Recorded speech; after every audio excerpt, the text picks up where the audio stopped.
Custom machined components, like this roof panel for the Omax water jet, require special attention to manufacture.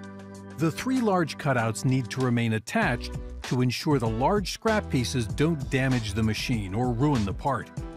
SOLIDWORKS CAM 2020 introduces tab cutting, a new option to generate this critical toolpath detail versus manually adding these operations in post-processing. Users have full control over the size of the tabs and thickness options when cutter depth is a factor. You can specify both the number of tabs and their spacing with individual offset control. Additional options allow for further refinement of the toolpath setup to ensure the highest quality output and optimal machine performance.